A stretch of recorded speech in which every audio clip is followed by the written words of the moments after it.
Hola, ¿qué tal? ¿Cómo les va?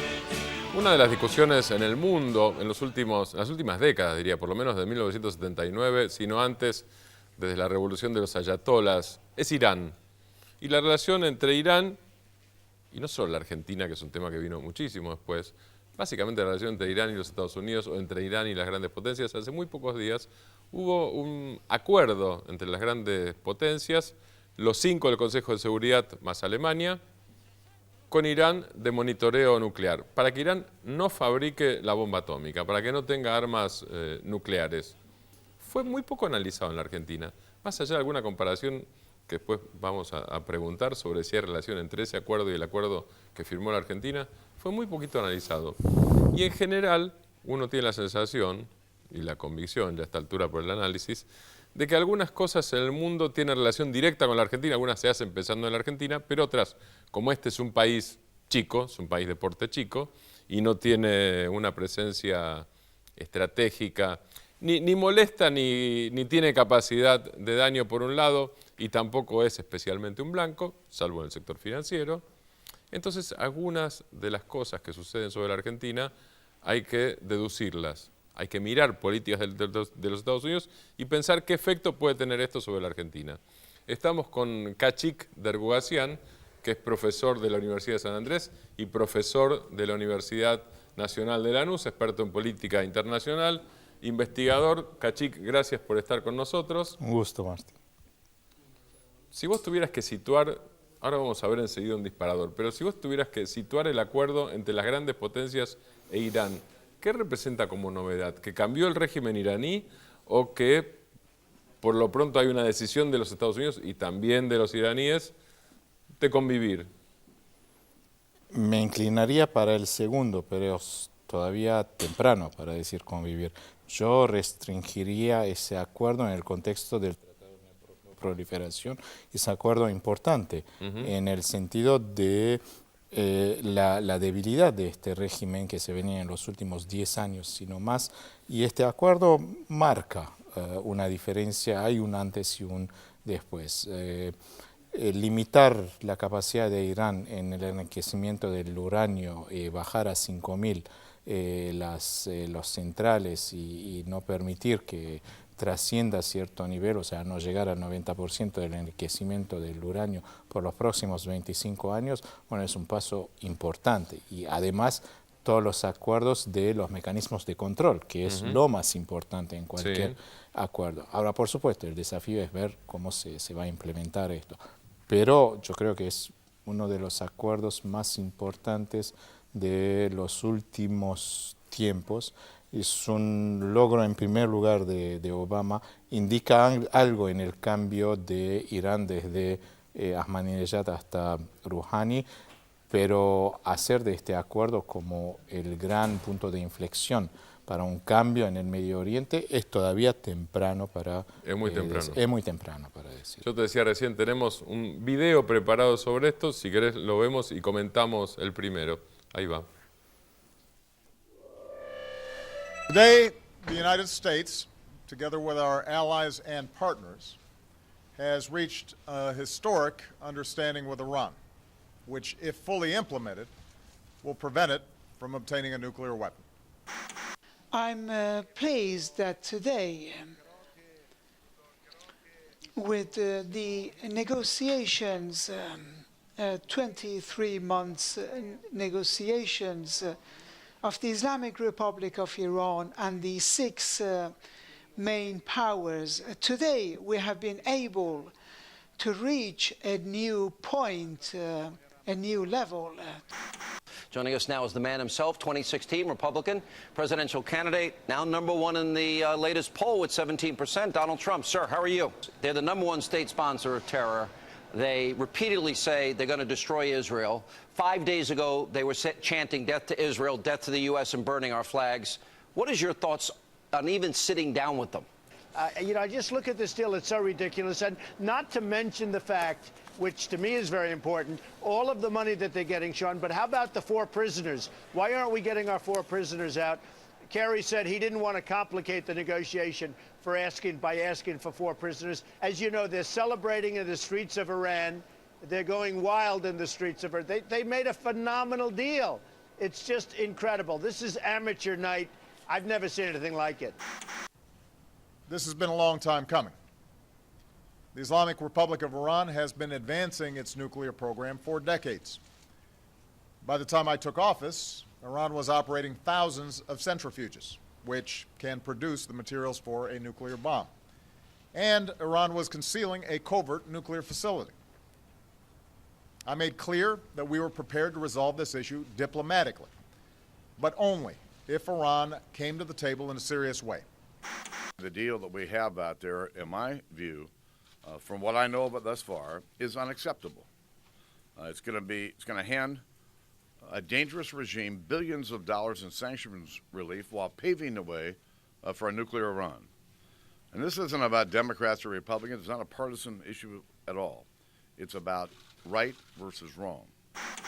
With respect to Iran, look, this is an adversary.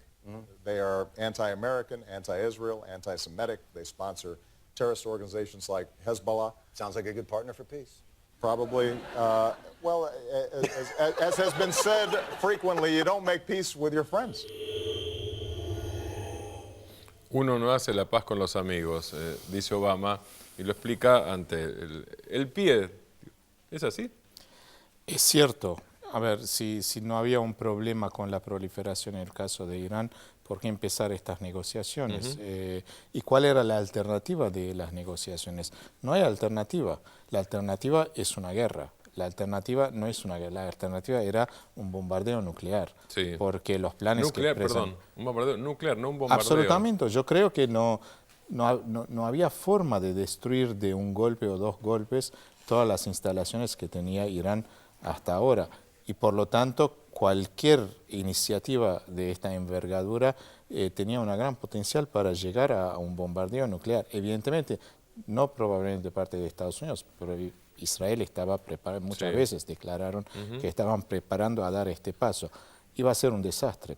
Creo que este acuerdo, esa capacidad diplomática que se comprobó no tanto de un lado solamente, ¿no? Sino de ambos lados. No hay que olvidarse que en una mesa de negociación siempre hay dos partes y si no hay una interacción entre estas dos partes, un interés común, no se llega a un acuerdo. También era un acuerdo que tenía un fuerte respaldo en Irán. La opinión pública iraní, desde el momento en que desde el momento en que Rouhani llegó al poder, tuvo el respaldo del voto, pero también tuvo el respaldo de lo que sería un poco el establishment del poder. Y no es una sola persona, no es solamente Khamenei, es mucho más que eso. ¿Tiene opositores? Tiene opositores. Hay argumentos que se están debatiendo, si es un buen acuerdo o un mal acuerdo en Irán, por supuesto que hay. Pero no hay ninguna duda de que hay un fuerte respaldo a Rouhani. Y por lo tanto, es esa movida diplomática que fue realmente un gran logro, ¿no? Por un lado, las sanciones económicas, que en este caso hay que admitir que dañaron muchísimo la economía iraní.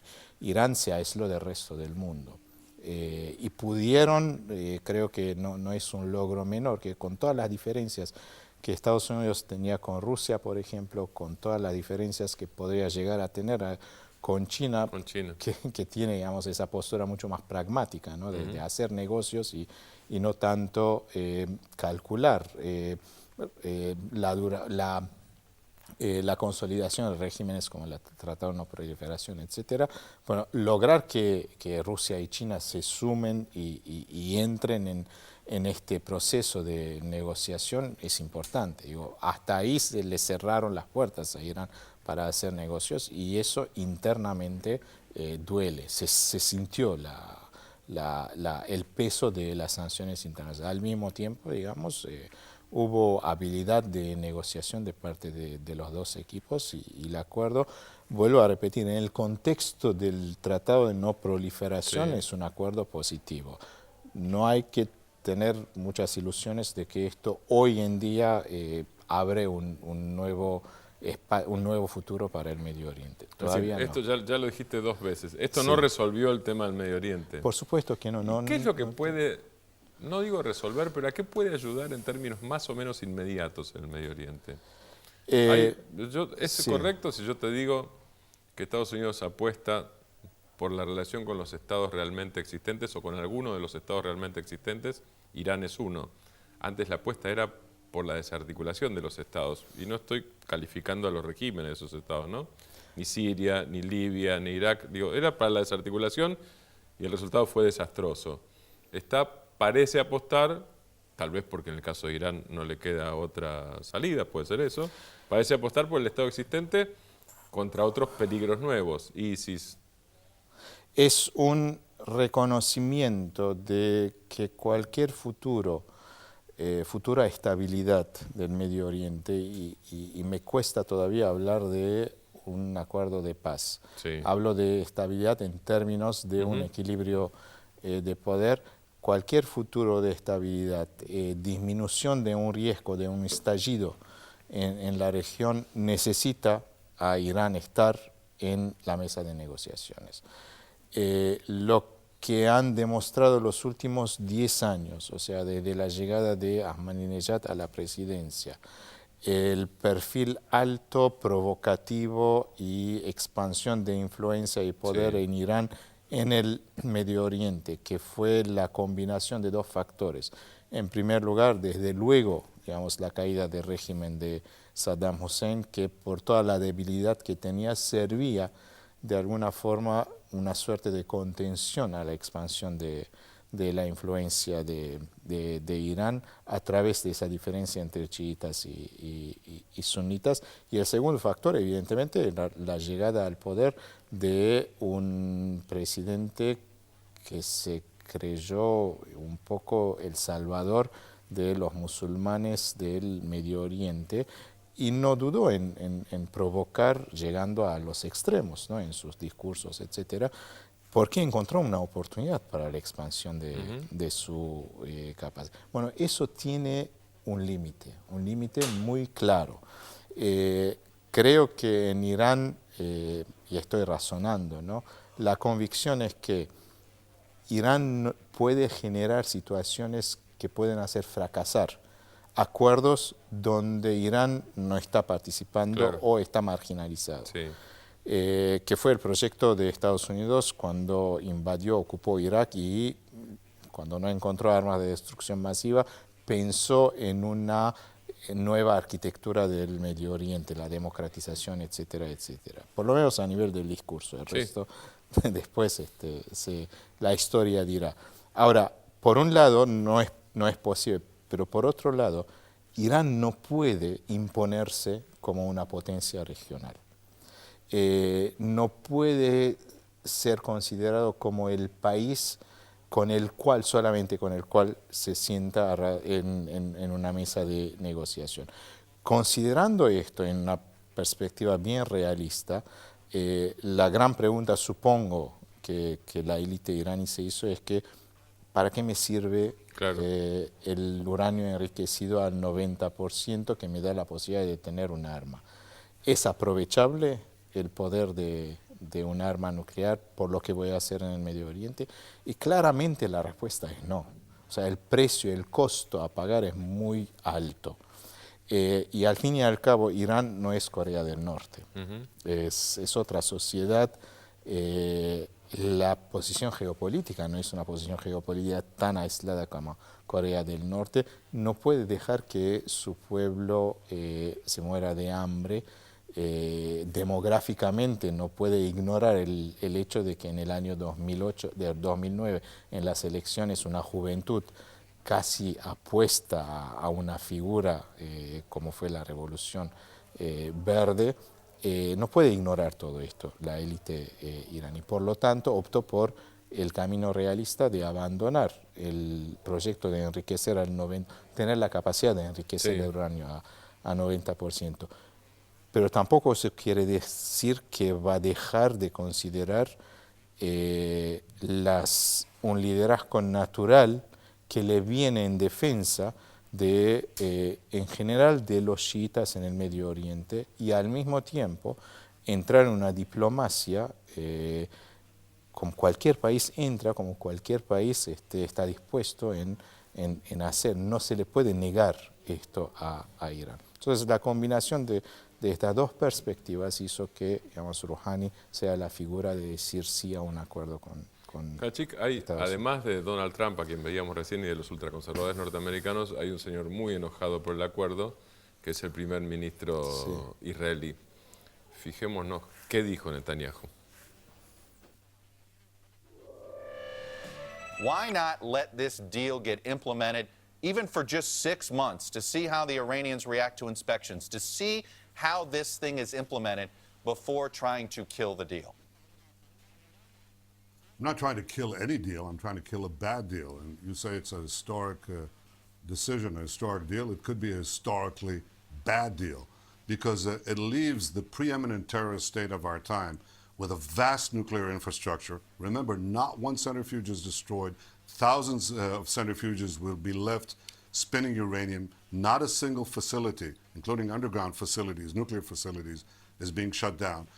This is a deal that leaves Iran with the capacity to produce the material for many, many nuclear bombs, and it does so by lifting the sanctions pretty much up front. So Iran will have billions of dollars flowing to its coffers, not for schools or hospitals or roads, but to pump up its worldwide terror machine and its military machine, which is busy conquering the Middle East as we speak. The preeminent terrorist state of our time should not have access to a vast nuclear capability that will ultimately give them nuclear weapons. That's a concern for Israel, for the region, for the peace of the world. Netanyahu, que no solo está desafiando el acuerdo, sino que en un momento desafió al propio Obama en los Estados Unidos, auspiciado por algunos de los bonistas que pelean contra la Argentina. Khachik, al margen de Netanyahu, yo quería consignarlo en esta visión que vos describías sobre el Medio Oriente. El acuerdo, si vos tuvieras que hacer una inferencia y lo mirás desde la Argentina, ¿el acuerdo es bueno o malo para la Argentina? Viste que hay una vieja frase que es, si esto es bueno o malo para el pueblo judío. Es casi un chiste judío y no tan chiste a veces. ¿Es bueno o malo para el pueblo argentino el acuerdo entre las grandes potencias e Irán? En la medida en que la Argentina es un país comprometido con el régimen del Tratado de No Proliferación, es un buen acuerdo. Es bueno. En este sentido. Pero que eso va a tener relevancia para la Argentina, la verdad, no depende. Si vos bajás las tensiones en el Medio Oriente, ¿eso tiene relevancia para Argentina? Abre un espacio de negocios, incluyendo el negocio de centrales nucleares con uso pacífico, que se viene. Y de ahí me parece que... Donde la Argentina sí tiene importancia. Por supuesto, tiene capacidad y tiene posibilidad ¿Tiene de... con qué? Con hacer negocios y es un negocio bien próspero. Por eso, digamos, el protocolo adicional es una trampa fuerte. Hay que tener mucho cuidado con esas restricciones adicionales que se ponen al tratado con un discurso que tiene que ver con, digamos, cuidar que el material nuclear no llegue a las manos de los... Y ponen en cuestionamiento un poco el sentido de responsabilidad que tienen los países que firmaron el Tratado de No Proliferación. Por lo tanto, digamos, hay varios países que están ya preparando para la era nuclear, supongamos, de uso pacífico, ¿no? Entre otros Arabia Saudí, Turquía, y ahí hay un espacio de negocio que se abre para la Argentina, pero depende mucho de la Argentina, ¿no? de su capacidad de entrar en este mercado, poder proponer productos. En pocas palabras, sí, es positivo en este sentido. La Argentina intentó entrar en el mercado iraní a principios de la década del 90, y recuerdo una presión norteamericana directa. Yo en algún momento hasta leí la carta de que era entonces embajador James Walsh, diciendo ustedes no pueden vender, no era material nuclear para enriquecimiento de uranio para llegar a la bomba atómica ni nada por el estilo. Ustedes no pueden hacer provisiones nucleares a Irán porque deben ser responsables, era la respuesta. Sí, en muchas cosas dijeron que tenemos que ser responsables. Y la pregunta era, bueno, ¿a cambio de qué? ¿Y hasta cuándo la Argentina tiene que comprobar que es un Estado responsable? ¿Cuál es la última prueba? Me parece que no hay una última prueba. Siempre van a sacar argumentos del pasado, reformular en discursos innovadores. La idea es restringir la capacidad de un país que tuvo y todavía tiene el potencial de competir en un mercado internacional en estas esferas. Estoy hablando de la energía nuclear, estoy hablando de investigaciones, estoy hablando de un valor adicional a la producción, a la economía. Y bueno, ahí el tema clave es la competencia, no es otra cosa. Kachik, muchísimas gracias. Por favor. Kachik Derugasian con nosotros. Gracias a ustedes y nos vamos con Lula cuando dice que la democracia es movimiento perpetuo y la política no es pacto de silencio. Chau.